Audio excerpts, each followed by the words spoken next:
48페이지에 임대주택 정책 여기를 다루도록 하겠습니다. 자, 임대주택 정책은요. 자, 칠판을 보십시오. 세 가지 정책이 있어요. 일단요. 임대주택 정책은 효율성을 바로잡기 위한 거다 아니면 형평성 문제다. 그거 먼저 기억하세요. 형평성이다. 그래서요. 첫 번째 임대주택 정책은요. 임대료 규제 정책이에요.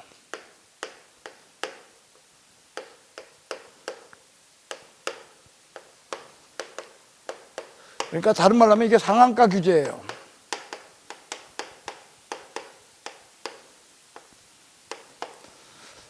두 번째 임대료 정책은요, 보조금 정책입니다.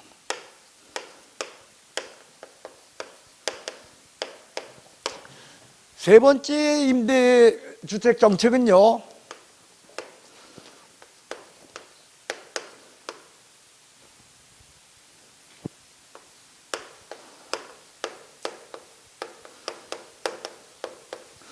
공공임대주택 정책이 있습니다. 그래서 임대주택 정책은 크게 임대료 규제 정책과 그 다음에 보조금 정책과 그 다음에 공공임대주택 정책 이렇게 세 가지 정책이 있다. 먼저 첫 번째 저거 사실 구별하는 겁니다. 됐어요?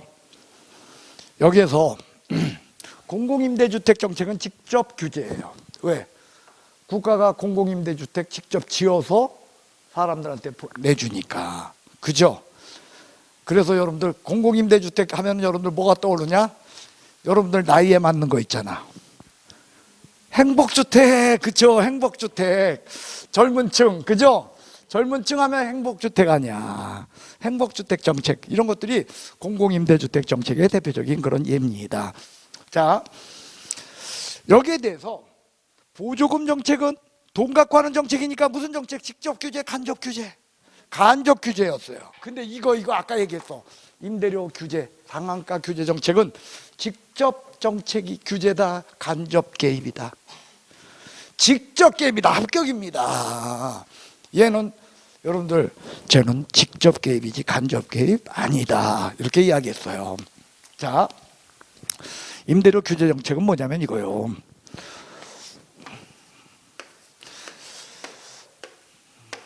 수요와 공급이 만난 곳에서 균형 가격, 균형량이 형성되는데 국가가 개입해서 이 가격 이상으로는 받지 말라는 거예요. 임대료를. 이거보다 높은 가격으로 받아라, 받지 말라. 그러니까 수요는 이만큼 되고 공급은 이만큼 돼요. 그래서 임대료 규제 정책에 의할 적엔 이렇게 뭐가 더 크게 나타나? 수요. 초과 수요 문제를 야기하는 것이 임대료 규제 정책이에요. 여러분들 초과 수요라고 하는 것은 기본적으로 뭐냐면 이런 거죠. 임대주택을 찾는 사람은 많고, 그죠? 시중의 임대주택은 어떻다? 적어. 시중의 임대주택은 적어. 근데 찾는 사람은 많아. 그러니까 어떤 일이 벌어지겠어? 아니, 가격은 규제되어 있잖아. 가격은 규제되어 있으니까. 그래요. 어떤 일이 벌어지냐? 지하철역으로 가는 사람들이 존재하게 돼. 그게 초과 수요예요. 초과 수요 문제. 사실은요, 여러분들 국가가 없는 사람들을 도와주려고 요 가격은 이상은 받지 말라고 했더니 그 바람에 어떤 일이 벌어졌어? 지하철역을 찾아가는 사람들이 생기게 된다는 거야. 집 없는 사람. 그게 초과 수요 문제를 야기시킨다, 그 뜻이에요. 됐어요? 예, 그러니까 선한 의도로 접근했는데 나쁜 결과를 야기시키는 경우가 있다, 없다? 그런 경우가 왕왕 있어요. 그런 경우. 예, 그 대표적인 게 여러분들 전 임대료 규제 정책이다. 자, 일단요, 임대료 규제 정책은요, 제일 먼저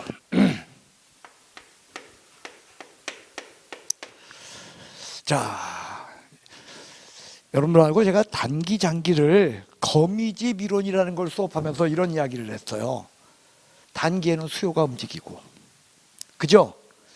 공급은 전기 거 보고 했기 때문에 공급은 나중에 움직인다. 그래서 학개론에서 뭔지 몰라도 단기에 공급이 변하여 라고 하면 틀린다 그랬어요. 단기적으로는 어떻다? 수요가 변하는 거다. 반면에 장기적으로는 어떻다? 공급이 변하는 거다. 해서 임대료 규제 정책에 의할 땐 단기적으로 수요가 증가한다는 거예요. 이 얘기는 뭐냐면요, 임대료 규제 정책에 의할 적에 단기적으로는요, 공급 곡선은 수직이라는 거예요. 공급 변해 안 변해? 안 변해요, 단기적으로는. 그러니까 수직이야. 근데 수요만 증가를 했다, 이거는 균형 가격보다 이 가격으로 받게 되기 때문에 수요가 이렇게 증가한다는 거예요.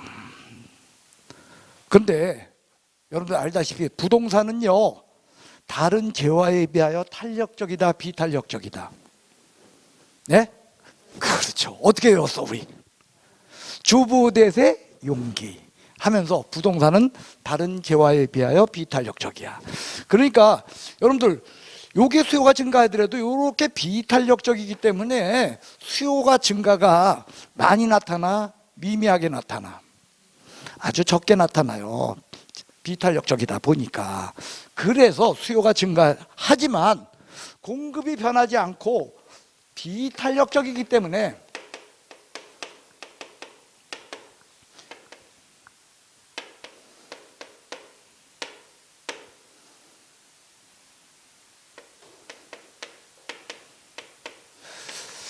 답은 정책 효과가 있다는 거예요. 집 구하는 사람들 많지가 않거든. 그래서 단기적으로는 정책 효과가 있다라는 것이 특징입니다. 됐어요? 그런데 장기적으로는 공급이 감소하게 돼요. 그건 뭐냐면 공급이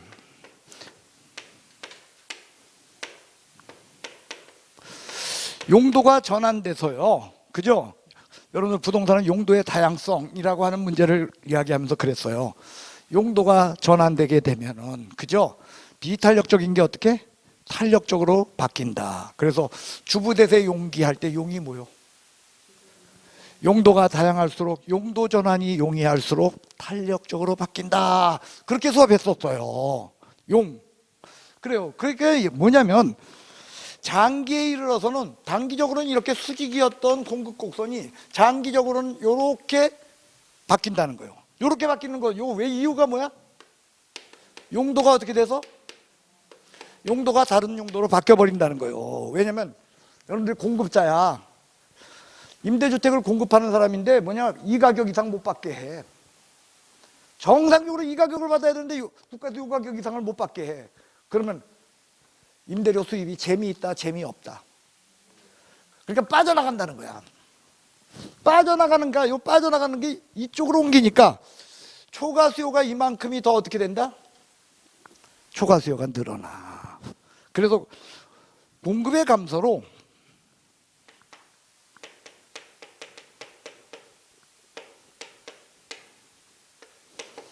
초과 수요가 증가하게 된다는 거예요. 그러면 이제 그 얘기는 이 초과 수요 증가로 말미암아 야기시키는 게 뭐냐? 여러분들 사람들이니까 이사 갈라 그래, 이사 안 갈라 그래. 왜? 이사 가려고 집을 내놓으면 집은 제가닥 나가는데 자기는 딴 집을 구한다, 아니면 구할 수가 없다. 그래요. 그러니까 요게 첫 번째 야기시키는 문제가 뭐냐면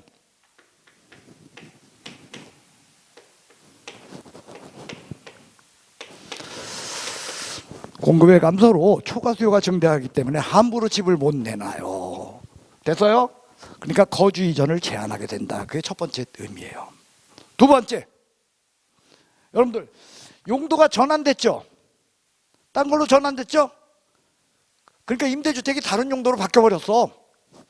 그러면 남은 것들은 용도를 전환하기 쉬운 것들이 남았다. 용도 전환이 어려운 찌끄레기가 남게 된다. 어려운 게 남아. 한마디로 그러니까 좋은 게 남아, 아니면 나쁜 것들이 남아. 나쁜 것들이 남아. 그 얘기는 임대주택의 질이 어떻게 된다?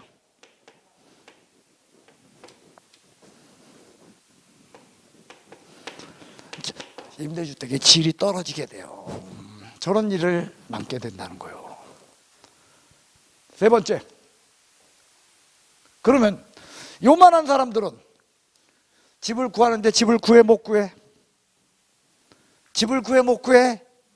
못 구해요. 그러면 저 사람들은 길거리에 나앉아?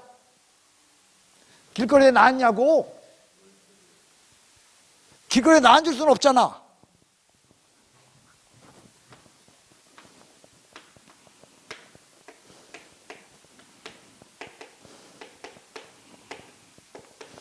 암시장을 형성하게 돼요. 뭘 형성한다? 그래가지고 실제로는 어떻게 되냐? 요렇게 되면 요 가격에 제한을 했는데 공급이 요거밖에 안 남으니까 수요는 여길 땐 이거잖아. 이 가격을 지불하고 들어가려고 하는 사람들이 생기게 돼요. 저 가격을 지불하려고 하는 사람들, 공급이 저거밖에 없으니까 암시장이 형성되게 된다는 거예요. 그 얘기는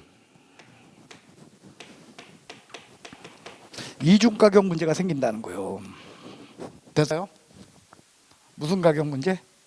이중 가격 문제를 야기하게 된다라는 것이 여러분들 임대료 규제 정책의 특징입니다 라는 거예요. 그러니까 한마디로 임대료 규제 정책은 단기적으로는 수요가 어떻게 된다?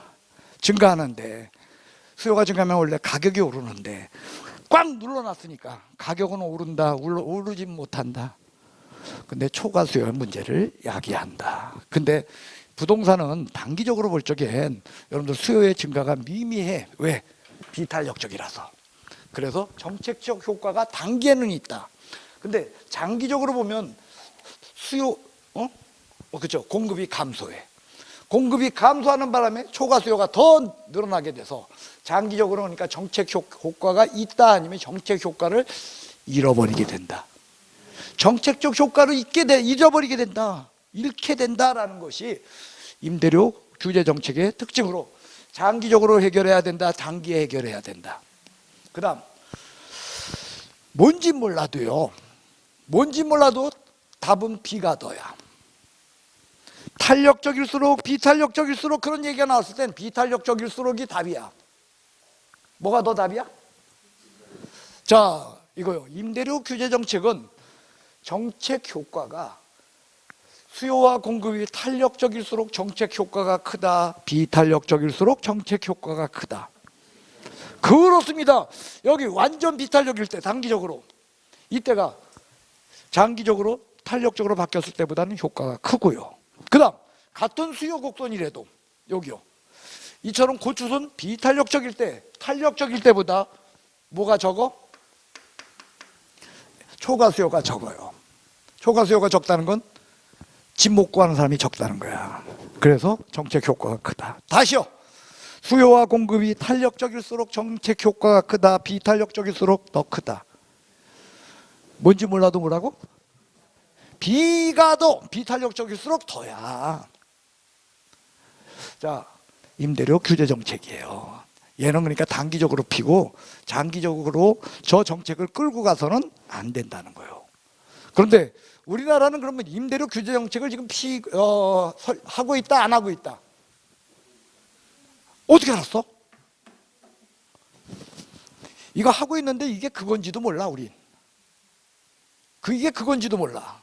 여러분들 주택임대차보호법, 상가건물임대차보호법 배웠나요?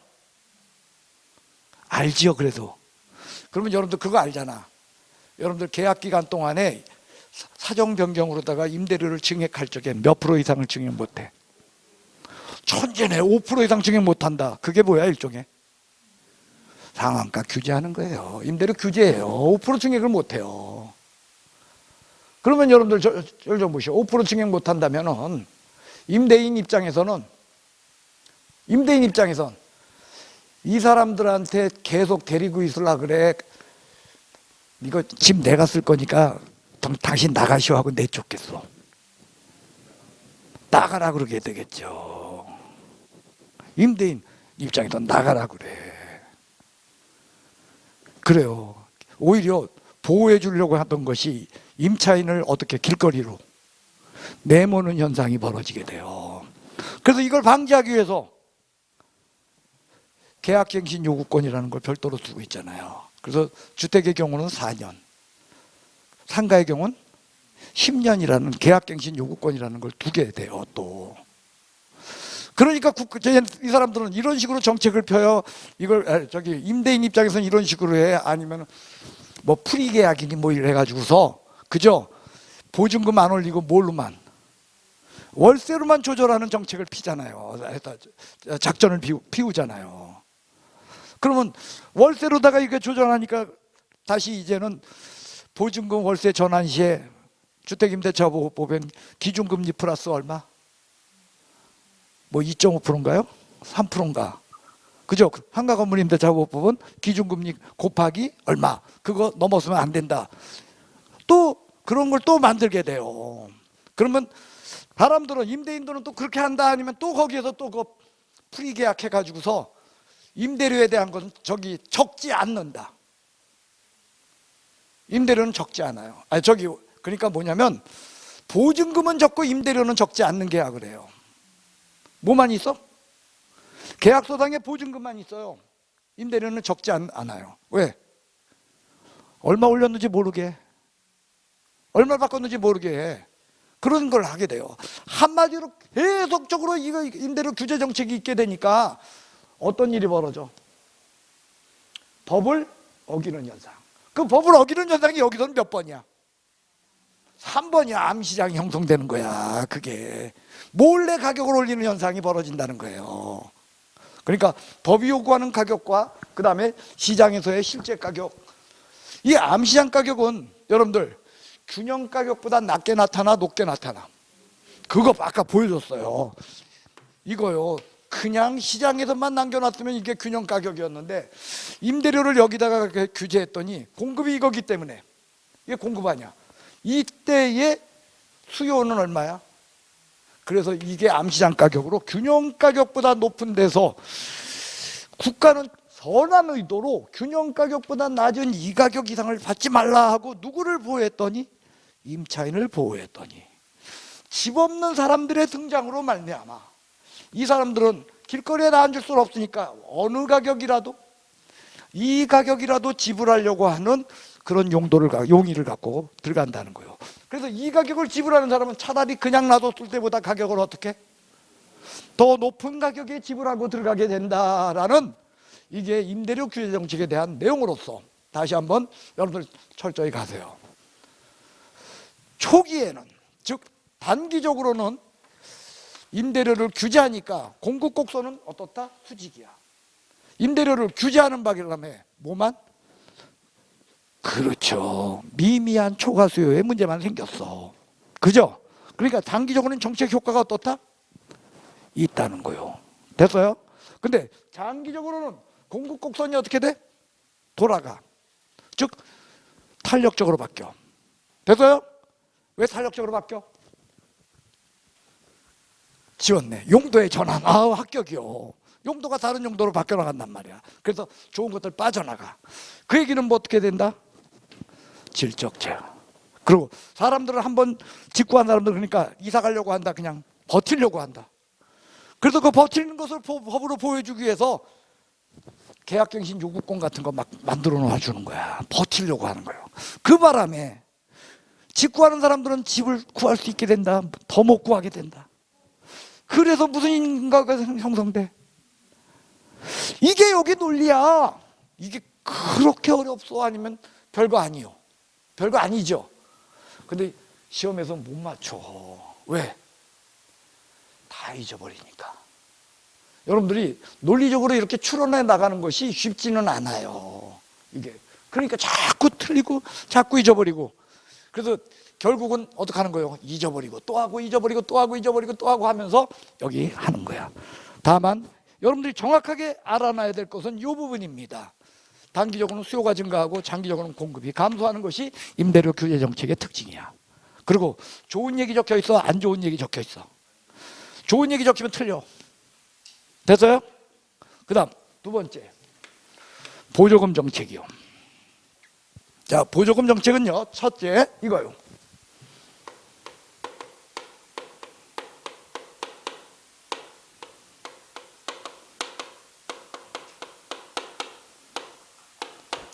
돈을 임대사업하는 임대인한테 보조를 해주는 거나 돈을 임차인한테 보조를 해주는 거나, 예? 어떤 게 임차인한테 좋겠어? 임차인한테 돈 보조해 주는 게 좋겠죠? 하면 틀려. 하면 틀려. 임대인에게 보조를 하든 임차인에게 보조를 하든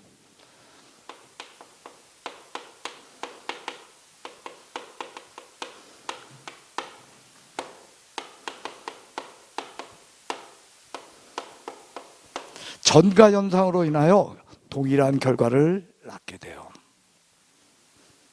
돼서요? 그러면 누가 더 많은 혜택을 받는가?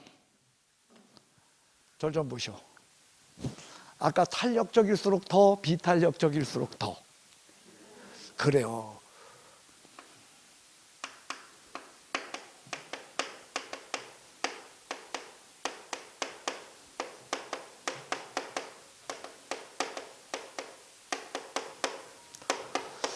예, 비탄력적일수록 더 큰 혜택을 받게 돼요. 자, 여기 보시오.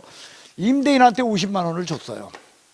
보조금으로, 임대 보조금으로 얼마를 줬어? 임대인한테 50만 원을 줬는데 얘 탄력성이 어떻게 되냐? 탄력성의 비가 2대 3이야. 됐어요? 됐어요? 그러면 누가 더 비탄력적이야? 2가 비탄력적이야? 3이 비탄력적이야? 3이 탄력적이지 어떻게 비탄력적이야? 가격 탄력성은 0부터 무한대까지의 값을 갖잖아요. 그래서 1보다 크면 탄력적, 1보다 작으면 비탄력적. 그렇게 얘기해서 크면 클수록 탄력적인 거야. 그새 잊어버렸죠? 괜찮아요. 지금 또 하면 되지 뭐. 어이, 탄력성이 큰 게 탄력적인 거야? 탄력성이 작은 게 탄력적인 거야? 아니, 그러니까 탄력성이 큰 게 탄력적이야? 탄력성이 작은 게 탄력적이야? 그러니까 얘가 더 탄력성이 크잖아. 그러니까 탄력적이야. 그래서요, 이 보조금에 의한 혜택은 탄력성의 비가 2대 3이면 3대 2로 나타나요. 혜택이 어떻게 나타나?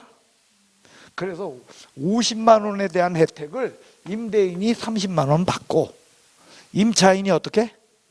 20만 원의 혜택을 받아. 그 얘기는 보조금 이거를 임차인에게 줬다 할지라도 탄력성의 비가 2대 3이라면 누가 비탄력적? 2.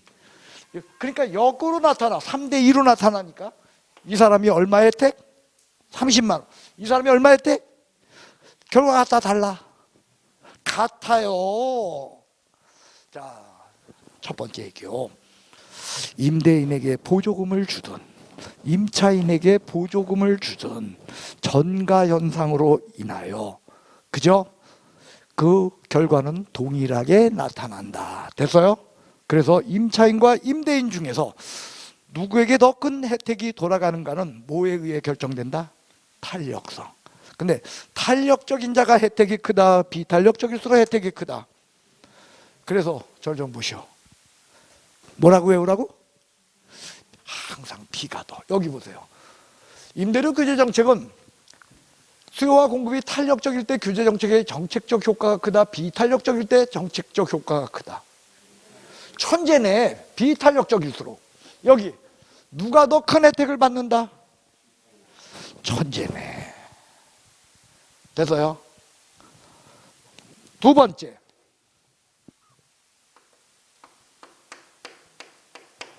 단기적으로는 어떻게 되냐? 여러분들, 우리가 이건 뭘 가정하냐면 임차인 보조를 가정해 봅시다.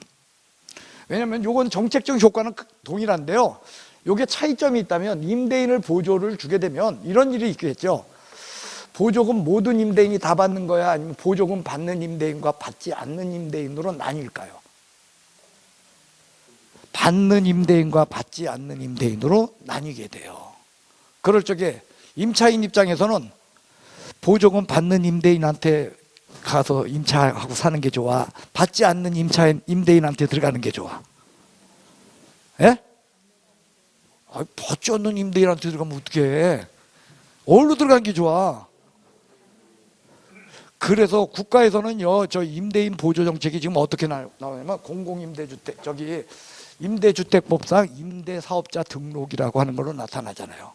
그래서 임대사업자 등록한 사람한테 가면은 여러 가지 혜택이 있잖아, 그 사람. 그거는 누구한테 궁극적으로 돌아오게 된다? 임차인한테 돌아오게 된다는 거예요. 근데 그 임대사업자 등록 안 한 사람한테 가게 되면 혜택이 있어, 없어? 그러니까 그 혜택 없는 거 다 누가 떠안게 돼? 임차인이 다 떠안게 되는 거예요. 그 얘기는 혜택 받는 임대인한테 들어가는 사람들은 나올라 그래, 안 나올라 그래? 안 나올라 그러고, 그죠? 안 들어간 사람한테 그런 건 빨리 이전하려고 하고. 그래서 여기도 역시 이런 문제 때문에 거주 이전 자유가 제한될 수 있겠죠. 그래서 실질적으로는요, 여러분들, 그거는요, 임대주택 정책법에 그 임대사업자 등록 여부는요, 바로 임대인, 일종의 임대인을 지원해주는 정책이에요. 됐어요? 뭔 말인지 몰라요? 임대사업자 등록을 하게 되면 8년간 임대사업을 해야 돼. 8년간. 그럼 뭐 장기 임대사업이나 아니면 무슨 그런 거 사업을 할 때 10년 이상 해야 되고요. 예, 그래서 그 저기 내가 있잖아요. 그걸 하게 되면은 그 세금 혜택이니 뭐 이런 걸 누리게 돼요. 예. 그런데 그런 것들이 결국 임차인한테 돌아오게 된다, 그 뜻인 거예요. 그다음, 자, 임차인을 보조할 때 단기적으로 어떤 거냐? 단기적으로 수요가 증가해. 보조금을 주면 여러분들 주택 임차인으로 가면 돈 준대. 임대료를 일부 국가에서 내준대. 그러면 좋아, 나빠? 그러니까 수요가 증가해. 그러면 여기서 알아야 될 거, 수요가 증가하게 되면 임대료 어떻게 돼요? 예? 상승. 수요 증가하면. 왜? 증증 아니야. 임대료는 가격이 되니까 가격이 오른다는 거야.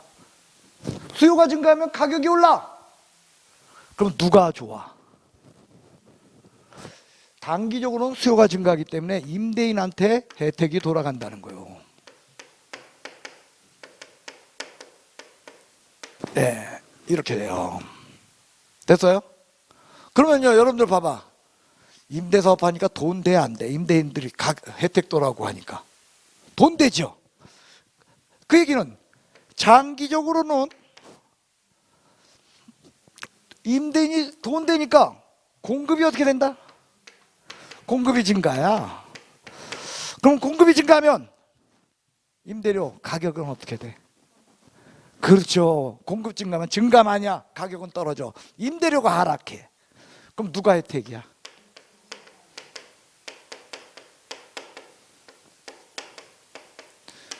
그러면요, 여러분들 이겁니다. 임대료 보조금 정책은 임대인도 혜택을 누리고 결국 임차인도 혜택을 누리고, 국가 전체로 볼 적엔 임대주택의 수요가 어떻게 됐어? 그러니까 임대주택의 숫자, 여기서 말하는 수요가 아니고 수효, 개수가 늘어났으니까 국가 전체로 볼 때는 좋은 거지. 뭐든지 늘어나는 게 좋은 거잖아. 그러니까 임차인, 임대인, 국가 모든 입장에서 제일 바람직한 현상을 얻어요. 그거 보니까 뭐니 해도 뭐가 최고야? 머니 정책이 최고야.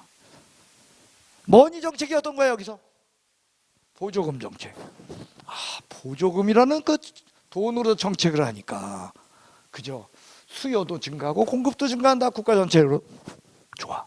그 다음, 단기적으로는 임대인에게 혜택이 돌아가고 장기적으로는 임차인에게 혜택이 돌아가니까 양쪽 모두에게 좋다는 거예요. 그리고 국가 전체적으로 볼 때는 임대주택에 대한 공급량, 물량이 증가하니까 역시 좋은 결과를 얻는다는 거예요. 됐어요? 그 다음, 자, 임차인 보조 정책 중에는요,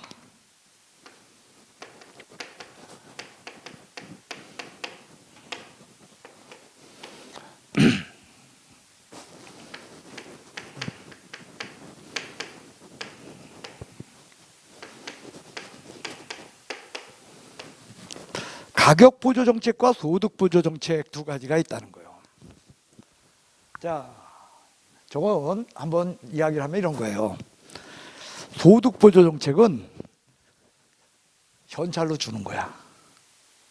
임대료를 모르죠? 자, 예를 들어서 임대료가 100만 원이야. 얼마라고요? 근데 국가에서 그 100만 원 임대료 내는 그것을 매달 30만 원씩 보조를 해준대. 얼마를 보조해줘? 무려 30만 원. 그러니까 통장에 매달 얼마씩 들어오는 거야. 그러면 여러분들은 그 임대료 30만 원 들어온 거 그걸로다가 임대료만 반드시 낸다 아니면은 가가지고서 커피 사 먹을 수도 있다. 그렇죠. 소득보조 정책은요, 여러분들 현찰로 주다 보니까 여러분들 한마디로 임대주택 정책에만 영향을 끼친다 아니면은 사회후생 전체에 영향을 미친다. 예? 소득보조 정책은요,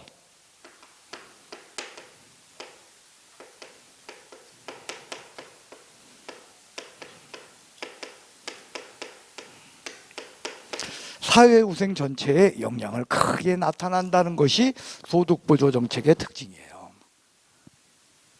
돼서요? 그런데 가격보조 정책은 뭐냐? 30만 원을 현찰로 주면은 소득보조야. 근데 이걸 쿠폰으로 주는 거야. 뭘로 줘? 그러니까 딴 데 써먹을 수 있어? 없어? 오직 어디에만 써야 돼? 임대료 내는 데만 써야 돼. 그죠? 그러니까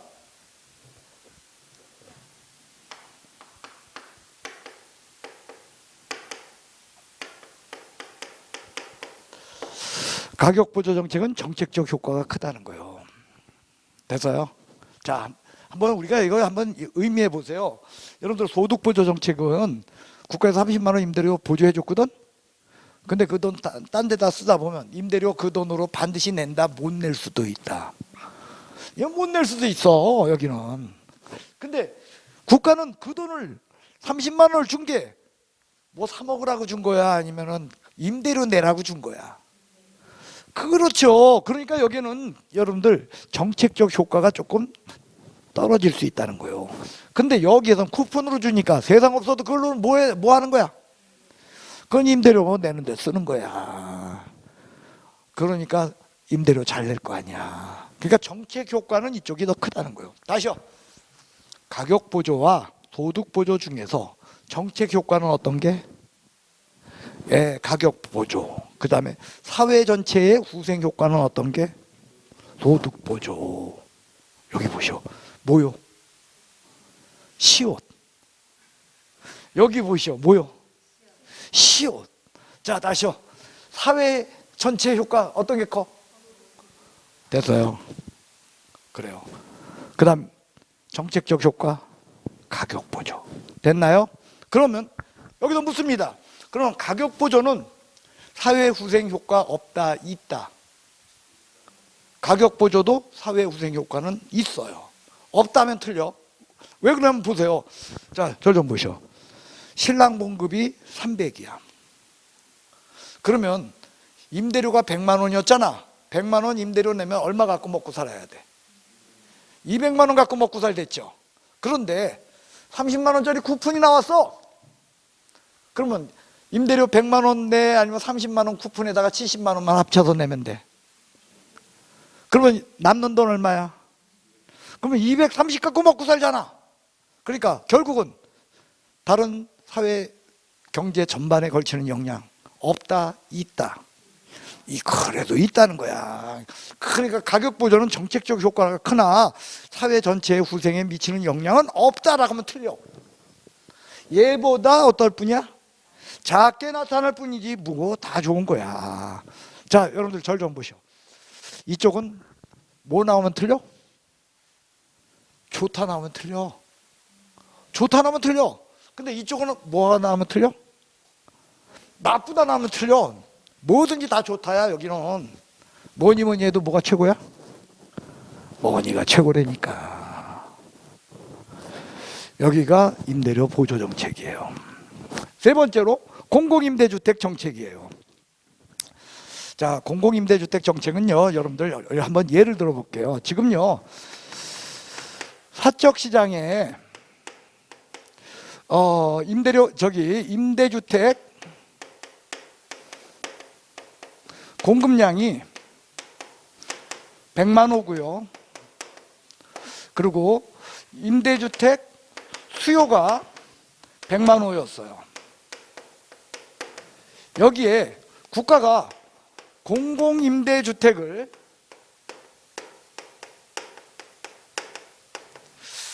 20만 호를 공급했어요.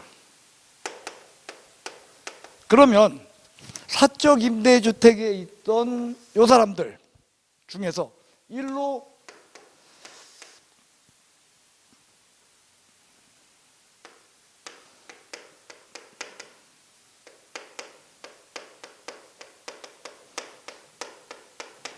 (20만) 호가 빠져나가겠죠. 그죠? 이쪽에 있는 사람들 이쪽으로 얼마나 가나? 20만 호가 빠져나가잖아. 조금만 참아줘. 예, 끝낼게요.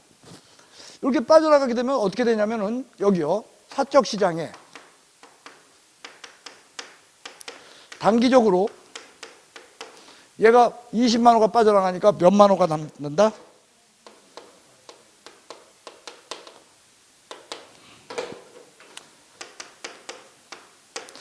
수요가 어떻게 돼요? 수요가 감소해요. 수요가 감소하면 가격이 어떻게 되겠어? 예? 가격 어때? 하락이에요.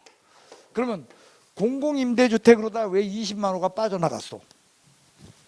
여러분들, 사적 시장의 임대료하고 공적 시장의 임대료하고 어떤 게 더 싸? 공공이 훨씬 싸요. 행복주택 들어가면 싸다니까. 영구임대주택, 장기임대주택 이런 데 들어가면 싸. 국가에서 하는 거 운영하는 데 들어가면 싸. 그러니까 빠져나가는 거야. 됐어요? 그러니까 여기는 원래 가격이 어때? 가격 싸. 그러니까 단기적으로 자, 사적 시장에 있는 임차인 가격 하락하고 여기는 원래 가격이 싸니까, 그죠? 사적, 공적, 공적이 아니라 공공.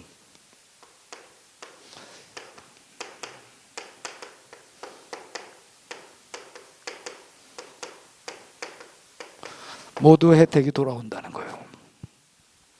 됐어요? 근데 장기적으로 20만 호가 빠져나갔잖아. 그러면 공급 100만 호가 여기를 유지하게 된다, 20만 호가 이탈하게 된다.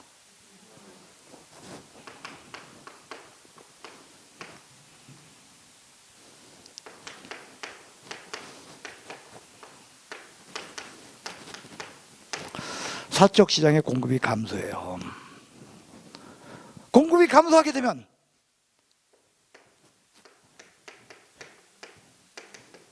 가격이 상승해요. 됐어요? 그 얘기는 장기에 이르러서는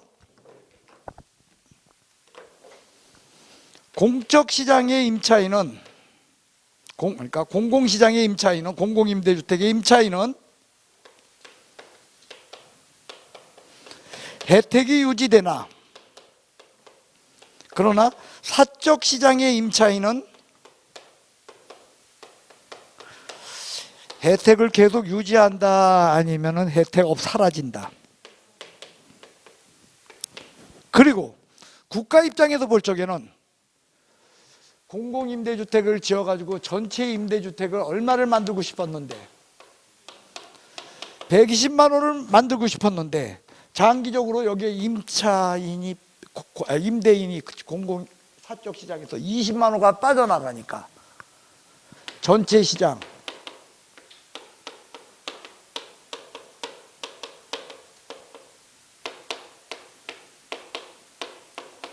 증가한다, 감소한다? 아니, 불변이다가 답이야. 여기서 얼마를 줄이겠어요? 여기서 공급이 감소한다며. 장기적으로는요, 사적 시장의 공급이 감소하죠. 얼마로 감소할 거야? 80만 호로 감소를 해요. 그러면 이 80만 호, 그 다음에 공공임대주택의 20만 호 합치면 전체 얼마가 돼? 그러니까 그 얘기는 전체 임대주택의 공급량은 어떻게 된다? 변하지 않고 불변이 돼요. 다만 처음에 사적 시장의 임대주택이 100만 호였던 것이 이젠 결과적으로 어떻게 되냐? 사적 시장의 임대주택은 80만 호, 공적 시장의 임대주택은 20만 호로 줄게 된다는 거예요. 그리고 공공임대주택으로도 빨리 빠져나갔던 발 빠른 사람들은 어떻고? 혜택을 누리게 되고, 사적 임대주택에 그냥 머물고 있었던 그 사람들은 나중에 가서 어떻게 돼? 비싼 임대료를 지불하게 된다는 거예요. 그럼 이런 현상을 막기 위해서 국가는 다시 어떻게 해야 돼요? 이 현상을 막으려면 국가는 다시 어떻게 해야 돼요? 공공임대주택을 있는 대로 지어내거나, 그러면 전부 임대주택은 뭘로 바뀌겠어요? 공공임대주택으로 바뀌겠죠. 그죠? 그렇지 않으면 사적 임대주택에 있는 이 사람들한테 뭘 줘야 돼? 보조금을 줘야죠. 그래서 공공임대주택 정책은 특징이 뭐냐? 임대료 보조 정책과 함께 겸하여 시행하는 것이 좋다야. 이 공공임대주택 정책만 쓰다 보면은 혜택이 나타나질, 그리고 이렇게 달라져. 그러니까 결국 여기도처럼 무슨 가격이 형성돼? 이중 가격이 형성된다는 거야, 또. 그죠? 이거야. 동일한 가격일 땐 공공임대주택이 더 질적으로 양호하게 되고, 동일한 질일 적에는 공공임대주택은 싸고 사적 임대주택은 비싸고 해서 이중 가격의 문제가 생긴다는 거예요. 돼서요? 예. 여기는 암시장으로 말미암은 이중 가격이야. 여기는 공공임대주택과 사적 임대주택의 임대료가 다른 이중 가격의 문제가 생겨요. 됐어요? 임대주택 정책 여기까지가 기본적으로 시험 문제예요. 자, 1번, 2번, 3번. 여러분들 내용상으로 어려운 건 없어요. 그냥 읊으면 여러분들이, 내가 다음 주에도 여러분들 어떻게 할까요? 수업하기 전에 한번 읊겠죠. 그냥 읊으면 되는 얘기들이야. 그런데 그 한번 읊으면 되는 이야기가 잘 안 돼요. 그래서 여러분들한테 제가 요구하는 게 뭐냐면 스타디를 요구해요. 아니면 여러분들이 이걸 갖다가 여러분들 입으로 한번 얘기해 보세요. 스스로가 한번. 누구한테 설명한다라고 생각하고 한번 입으로 얘기해 보세요. 그러면 안 잊어버려져요. 자, 여기까지 됐나요? 요게 임대주택 정책에 대한 내용으로서 딱 보니까 어떤 게 제일 좋아? 그렇죠. 증가야. 얘는 봐. 증가도. 그죠? 증가도 좋은 증가가 아니야. 그죠? 여기는 증가하게 되면 뭐가 돼? 초과 수요의 문제를 일으키는 증가야. 좋은 의미가 아니에요, 이게. 그리고 여기 공급 감소. 여기는 감소야. 봐봐. 사적 시장 수요 감소, 장기적으로 공급 감소. 분명한 건 단기에는 다 수요가 변했어. 장기에는 공급이 변했어. 그죠? 그래서 여러분들이 스스로 저런 이야기들을 정리해 줄 아셔야 되겠습니다. 그 다음 국가에서 보는 임대주택에 대한 거 여러분들 그 48페이지 한번 보세요. 48페이지 찾으셨나요? 예? 거기 보면 공공임대주택의 종류라고 있죠.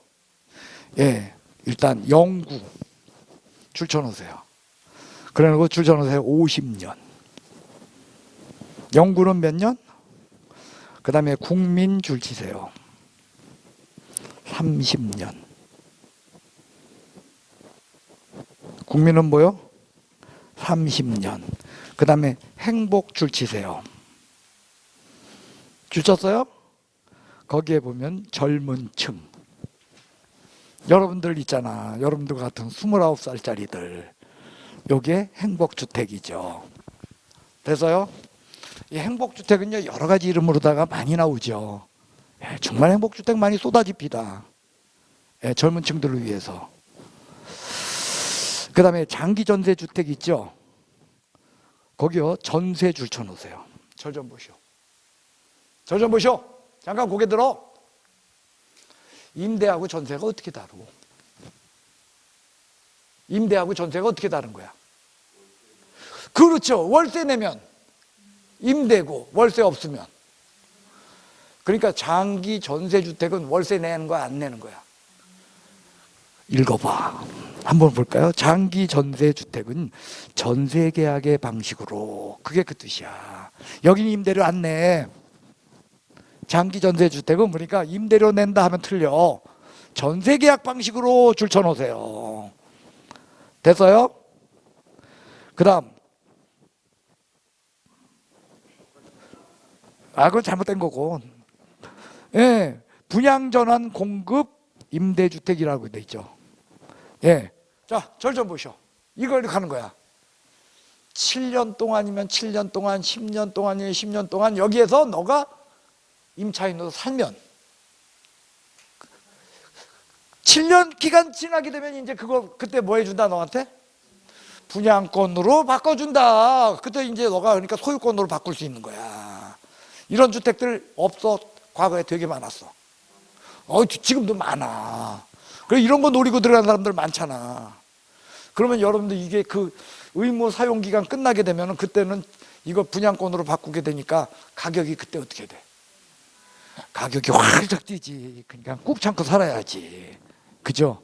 이게 분양전환 공공임대주택이에요. 그래서 일정 기간 임대의 목적으로 쓰고 나중에 어떻게 하는 거야? 소유권으로 바꿔 갖는 거야. 그때 소유권으로 바꿔 반드시 갖는다 아니면 피 받고 팔 수도 있다. 그때는 이제 피 받고 팔 수도 있어. 그러니까 제가 이거 하면 또 내가 이 얘기가 안 나올 수가 없어. 제가요 애들 어렸을 적에 제가 나를 보니까 제가 평생을 살면서 저는 잉여였던 것 같아요, 진짜. 이제 와이프가 애 낳고 그러고선 그 애를 딱 받아들였는데 우리가 한 일주일도 못 키웠던 것 같아요. 건사를 못 하겠어. 와, 감당을 못 하겠는 거야, 애를. 그래서 어머니 아버지한테 갖다 놨어. 애 좀 키워주시오. 돈 드릴게. 그랬더니 이제 와이프가 애가 그렇게 보고 싶나 봐요. 그러더니 그냥 그러지 말고 합치재. 그래서 아버지 어머니하고 합쳤어요. 그래서 한 10년 같이 살았던 것 같아요. 근데 와이프가 어느 날 보니까 너무 피곤한 거야. 그러면서 자기가 뭐 우리 시부모가 나빠서가 아니라 같이 산다는 것 자체가 너무 힘들대요. 그래서 저 어른들한테 얘기했어요. 분가하겠다고. 그러니까 이제 부모님 입장은 그거죠. 이 자식들 애 맡겨놓고서 애들 다 키워놓으니까 왜 이제 둘째도 7살, 큰애는 10살 다 커놓으니까 이제는 나가겠다네. 서운한 거지. 근데 나갔어요. 내가 그때 세상에서 제일 잘한 것 같아. 분가한 게. 왜? 와이프가 편애하더라고. 그렇지 않았으면 저는 아마 지금 쫓겨났을 거예요. 어쨌든 그렇겠어요. 그러면서 분가를 하면서 부모님들한테 집을 하나 이제 마련해 드렸어요. 저희도 이사하고 하면서 아버지 어머니한테 집을 마련해 드렸는데 그 마련해 드린 집이 어떤 거냐면 7년 동안 그게 임대주택이었는데 그걸 이제 분양해 가지고서 이제 저기 일반 주택으로 바꾸는 그런 형태였어요. 그래서 그걸 갖고 그 당시에 뭐 당시 한 7천 몇백인가에 그걸 그러니까 산 거죠. 그런데 그때 그 계약하는 친구가 보니까 젊은 친구예요. 근데 그 젊은 친구가 자기가 여기에만 이 주택을 5채를 갖고 있대요.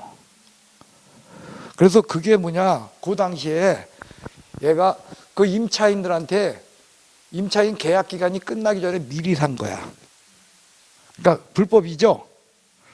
불법이면 또 임차인들 뭐 내쫓은 것도 아니고 좋은 일인 거 아니야. 예. 그래가지고 그걸 미리 사가지고 그 임차인들 기간 끝나자마자 이 친구가 이거를 갖다가 피 받고 파는 거예요. 근데 그때 또 3,500이 7,500이 된 거야. 그러니까 2배가 더 넘게 올라간 거죠. 그래서 거기에 어머니 아버지를 모셨던 그런 기억이 있어요. 예. 그리고 어머니 돌아가신 다음에 그 집 팔았어. 근데 그 돈 갖고 내가 다 어디다 썼는지 모르겠어. 어쨌든 아버지 드렸어요. 네. 상황은 상황 이제 그런 겁니다. 그래서 일정 기간 지나게 되면 그때는 분양 형태로 바꾼다. 그것이 여러분들 분양전환 공급 임대주택이에요. 그다음에 여러분들 시효과 이용은 그 밑에 거는요. 기존 주택을 LH가 사는 거야. 기존에 있던 주택을 LH가 사가지고 그걸 갖다가 전세용으로 쓰거나 임대용으로 바꾸는 거야. 그건 아니고요. 앞에 거는 사는 거고요. 그래서 임대주택으로 쓰는 거고, 뒤에 거 기존 주택을 아예 누가 LH가 전세를 받아서 이거를 뭐로? 서민들한테 임대주택으로다가 공급을 하는 거예요. 자, 위에는 뭐요? 시호선. 아파트를 통으로 LH가 매입을 해. 그래가지고서 임대주택으로 이제 쓰는 거야. 근데 밑에 건 뭐냐? 아파트 부분을 어떻게 하는 거야? 전세를 얻어. 누가? LH가. 그래가지고 이거를 재임대하는 거야. 누구한테? 서민들한테. 그 차이예요. 여러분들, 사서 임대하는 건 뭐야? 그거는 시온. 뭐요? 매입 임대주택. 그 다음, 이걸 LH가 전세를 얻어가지고 임대하는 건 뭐야? 전세 임대주택. 그게 어려워. 그걸 왜 써? 그냥 상식이지. 사서 임대할 수도 있고 전세 얻어서 임대할 수도 있다는 거야. 사고 전세는 누가 하는 거야? 주택공사, 토지주택공사. 거기서 그거 한다는 거예요. 됐습니까? 네, 이런 것들이 여러분들 거기 내용이 되겠어요. 고개 드시오. 정리합시다. 자, 영구 뭐가 떠올라? 영구 몇 년? 그거 떠올라다는 거예요. 국민은, 행복은, 예? 젊은 층. 그거 떠오르면 되는 거예요. 그 다음 전세. 임대자가 여태 다 임대 아니야. 근데 이건 전세 아니야. 그러니까 뭐야? 임대계약 방식이야, 전세계약 방식이야. 이건 전세계약 방식이야. 임대료 없대니까. 됐어요? 그래서 여러분들 전세하면은 전세계약 방식 그거 떠오르면 돼요.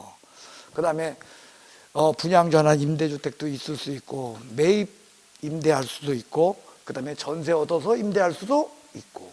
뒤에 건 필요 없어. 50년 영구, 30년 젊은 층, 천재네. 옆에 사람 보고 이야기하세요. 너 고생 많았다. 네. 다시 한번 인사드립니다. 여러분들, 내년 이맘때 이 세상에서 제일 행복한 사람 되기 바래요. 예. 적어도 내일 이맘때는 여러분들이 맨정신이다, 술에 쩔어 있다. 예. 술에 쩔어 있어도 돼요. 예. 행복의 기쁨, 합격의 기쁨, 행복, 그거 마음껏 누리는 그런 상황이길 바랍니다. 예. 다음 주에 뵙겠습니다. 안녕히 가십시오. 끝내겠습니다.